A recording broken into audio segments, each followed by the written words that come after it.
Hi, welcome to Faith and Flavor. I hope that you're having a good day and you're having a good day on purpose.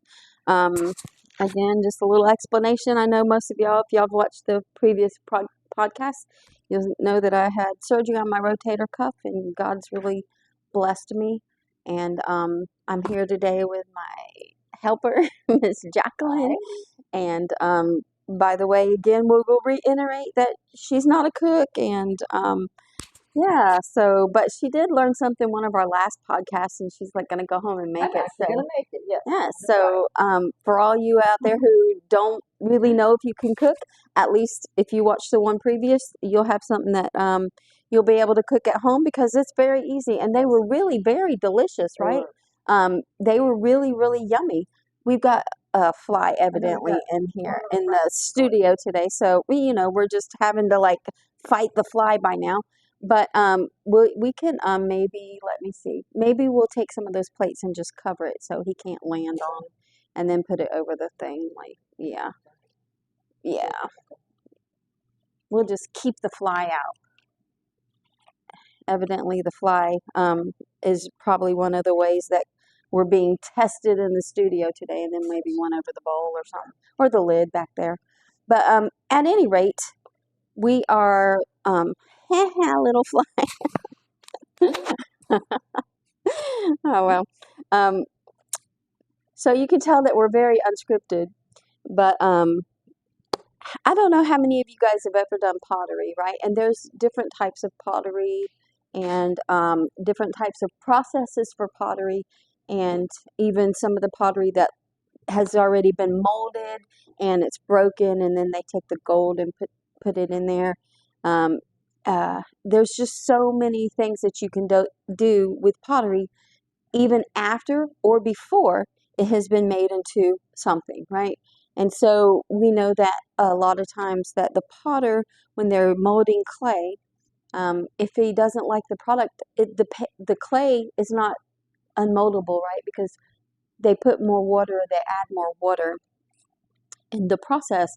And if I look at that, even just the water of the word, right? So the word represents water, and the word, or I should say, represents the word.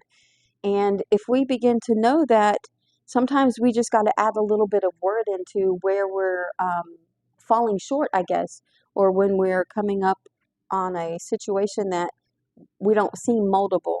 And I know sometimes, I don't know about you, but I know about me, sometimes I don't feel very moldable. I don't want to be very moldable. But I want to talk to you a little bit about Jeremiah, how in Jeremiah 18:1 through the 6th verse, it says, "The word which came to Jeremiah from the Lord, saying, Arise, and go down to the potter's house, and there I will cause thee to hear my words. Then I went down to the potter's house, and behold, he wrought a work on the wheels." In other words, he was making a clay um, piece on the potter's wheel. "And the vessel that he made of clay was marred in the hand of the potter," which means it had some stuff that wasn't beautiful, or it wasn't exactly where it needed to be. It was marred or scarred in some way. So he made it again another vessel, as seemed good to the potter to make it. "The word of the Lord came to me, saying, O house of Israel, cannot I do this with you, the potter? And said the Lord, Behold, the clay is the potter, the clay as behold, as the clay is in the potter's hand, so are ye in mine, O house of Israel." And you can make, when the clay is on there, that potter has the ability to make it a skinny vessel, and I'm not talking about weight here, people, because I was not the skinny vessel. Jacqueline is the skinny vessel. I'm not necessarily that skinny of a vessel. But if we take he can make it a beautiful vase that comes out. He can make it wider on the bottom, give it little, indentations, whatever. He can make it. It's up to the potter how that clay responds to his hands. And if we get dry or we get unmoldable, we can just add a little bit more water, and more of the word, exactly. So when we feel like man, this feels uncomfortable, or oh my goodness, I don't really feel like being on this wheel anymore. Sometimes the Bible says, not sometimes the Bible always says, but if we realize that in those times, the Bible says that I will hide his word in my heart that I might not sin against God. And anything that goes contrary to God is sin, right? Yes. Everybody thinks that this act itself is sin, but disobedience is sin. How do I know that? Because in the Garden of Eden, the act of eating from the tree that they were told not to eat of, and they ate of it, that was the act of disobedience, which introduced sin of disobedience into the garden.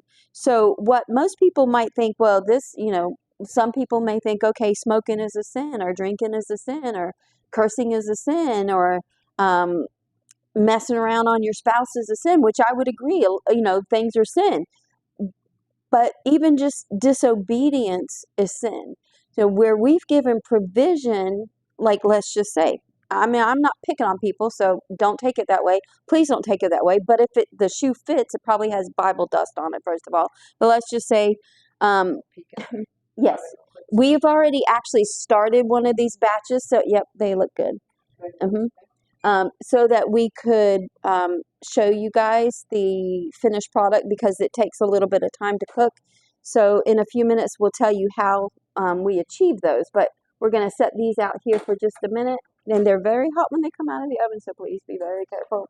And then we're just going to slide that paper off. Yeah. And then we're going to let this here just kind of, I would set it where it can like cool down a little bit. Yeah.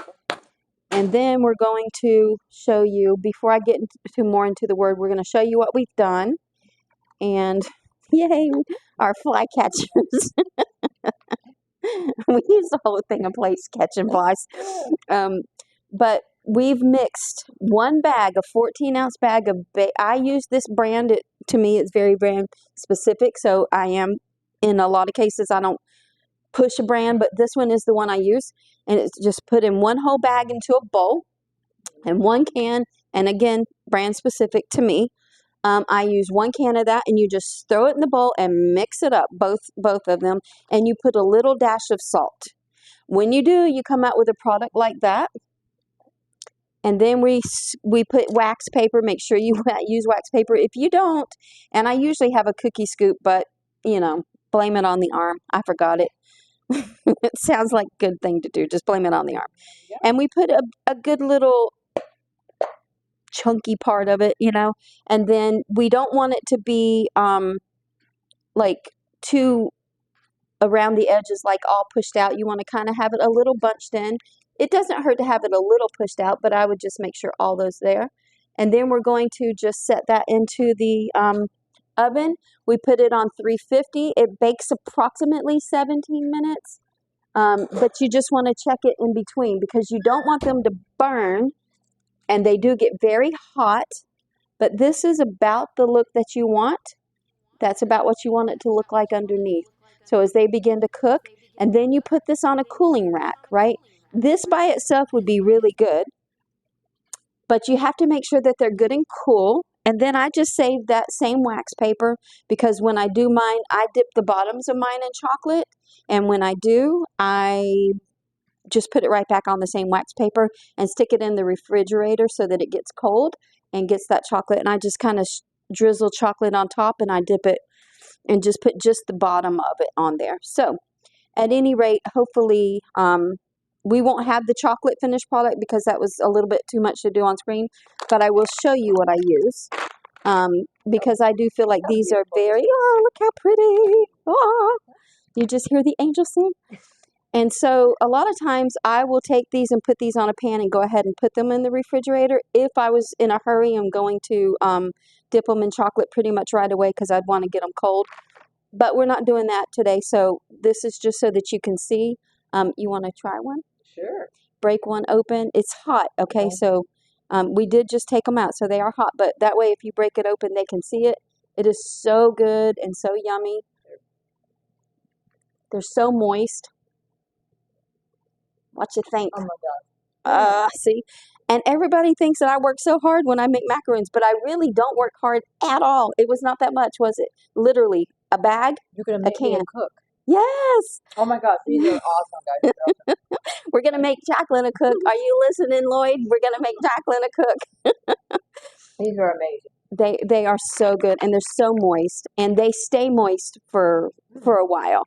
So I usually take, and I don't measure, so I just kind of pour about half of the amount that I would use.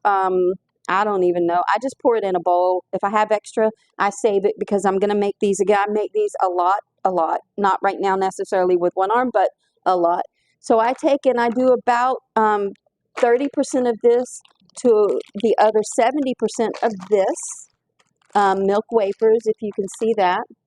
And then I just put that in a bowl, and I put it with coconut oil, right? I use an organic one most of the time, and I get the big thing because I use a lot. So this is what I use. I don't necessarily make this brand specific, but I do try to get organic. And so I put about 3/4 of this and 1/4 of this in a bowl of however much I'm going to make. And then I take about a tablespoon of this. I put it in the microwave for about 40 seconds right off. And then it melts the coconut oil. And then I stir the mixture. You don't want to leave it in too long. It will burn your chocolate. And so then when I do that, I mix it up. I put it back in for about another 25 seconds. And then I bring it out and I let it set on the counter for about 30 seconds to a minute. And then I stir it and then I let it set again because the heat will melt that chocolate. If I need to put it in on another 15 to 20-second intervals, which I typically don't, then when that's done, I put it in a bowl. This comes out of the refrigerator. If I've done it that way, I just take this, I put it in the bowl, I hold it with my fingers, and I just dip it in there. I make sure that I get it covered all the way around the edge here. And then I will take a lot of times I'll take the same one that I've got chocolate dripping off of, and I will drip it on one. Like I'll set this here, and then I'll dip this, let's just say this one, and it's got chocolate streaming off of it, and I'll use that to just drizzle, or I'll get a spoon and just drizzle the chocolate if I want to do it that way. And then I just set it on the parchment paper and I stick it in the refrigerator, and within just maybe 10 or 15 minutes, I take it out and put it in a bowl, and the chocolate on there is good and dry. So at any rate, there's our macaroons, and they're good even without chocolate. So if you're trying to save on sugar, which I mean, it does have condensed milk, right? And make sure it's condensed and not evaporated because you'll be sorry. But yeah, like some people might just see, but listen, it does make it makes a difference. Make sure it's condensed milk. But they're so good, they really are, and they're quick and they're easy. But anyways, we'll get back to the thing. So if we look at the masterpiece, sometimes it's uncomfortable being on the wheel. Sometimes it's uncomfortable being obedient to the potter's hand. One of the messages that I had here when I was typing this out, I put on there so we can go through the main points that I wanted to point out, right? That God is not intimidated by your cracks or your collapses, right? The potter's hand's not going to make mistakes. Sometimes we may get ornery or try to push out of the potter's hand, spiritually speaking, and to get into our own little vibe, I guess, and maybe begin to doubt or not really see the finished purpose. There's a process in the masterpiece. There's a process in, when we're being molded, first of all, there's a consistency of the water and the clay. There's a consistency that it takes to make it right, because if it's too dry, it'll crack. If it's too wet, it takes longer to dry out, right? And different scenarios. I'm not a potter. It's just what I know and understand of pottery. And then there's a process that it goes through the fire. And I'm sure that for the clay, if I was clay, I don't think in the actual sense, I don't think I would enjoy the fire, right? Because, well, it's hot. But when I understand that I'm becoming something, then I have to get a broader vision. And so what one of the lines that I wrote here, it's not the vase that you are in this moment with your cracks and your scars and your imperfections and all of that. It's not that, but it's the masterpiece that you're becoming. If we just trust the process, stay on the wheel until the master tells you to get off. We all want to go in, if I get something in my head and I want it, I'm pretty much going to do it. It even like this here, it's been a process for me because typically I would have taken this off by now and said, forget it, I can do this, and push past it. But the healing that I would not get by being in my own head, I guess, is so different, right? So one of the things that the lady told me at the doctor's office, who's the assistant to the surgeon, she said, Miss Berry, understand that we have all the time in the world to do strength training. Because I was like, my hands, they're atrophy. There's a lot of things, right, that I didn't like. But she said, we only have a certain window for healing. And so that really stuck with me because I'm like, you know what? I could jerk this off and I could be aggravated and I could drive and I could do all the stuff that's not recommended. But who am I hurting? Yourself. Myself. I'm not hurting I'm actually not even helping. Like I'm a nail tech and I'm a massage therapist, and so part of me is like, oh, I got to work, I got to do this. I'm letting my clients down. Well, first of all, my clients have been very supportive. That's there. God's made provision for them too, and given me somebody that come in and help me to get through this process. And so God already provided a way. What good would it do if I stopped that short after God had already provided me somebody? I'm not hurting the person that's coming in. I'm not helping them. I'm not hurting them.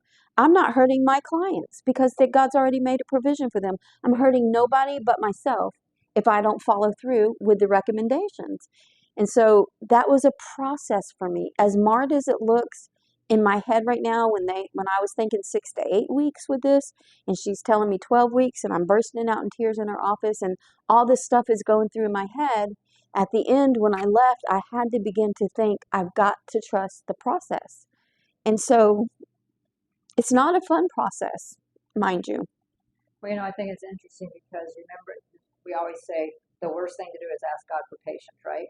But patience can be so finite in this situation because the impatience can make it so far greater before you see the finish and before you become finished. And just like the clay with God, He takes our imperfections. He's the only one that can really mold us. He doesn't have to smash us back down like if they don't like it. Right. He made us to, first of all, to believe in Him that, we are created completely, we're created equal, but we're also created individually. And we have to, embrace that and know that so for some reason this little setback is going to make you a wonderful comeback. You're going to be healthier and fuller.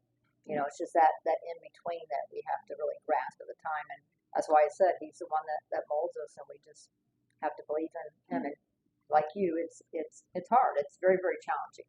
And as one who gets their nails done from this lovely lady, I love the person that's there, but this is my girl, Thank you. And it is hard. It's hard even for the people that is part of the process, right? So whereas you're part of my process right now, right? You've volunteered to come in and help me. That's part of my process. And David, most of the morning has been like, don't do that, don't do that. And it's part of the process of me giving up some control and being in some vulnerable spots. And for people, and it gives you an opportunity. Would you have been online with me probably if I didn't need help? Would you have been, honestly, your comfort from the first podcast to now is changing, right? Yes, absolutely. And so that is a process for you. And it's a beautiful process. It is, because I've grown so much doing this. It really, I've gotten so many skills with editing and all kinds of stuff that I would have never even thought like was possible to do. And cooking. Yes. I'm going to go home and cook for my husband. Lloyd, you can thank me. You can thank me later. But if we understand that everybody's a part of our journey when God puts them in our path, and if they're not supposed to be in our path, don't entertain it. Don't entertain it. There are some things that I could have done to do things differently, but they're not supposed to be in my path. You are supposed to be in my path. The ones that are covering for me are supposed to be in my path. And whatever that path is, I have to trust the potter and the process of the clay. And so, really, again, I'll just reiterate in the last 10 seconds that we have, it's not the vase that you are in the moment, but it's the masterpiece that you're going to become and that you are becoming. Trust the process, stay on the wheel until the master tells you to get off. I hope you have a great day and have a great day on purpose.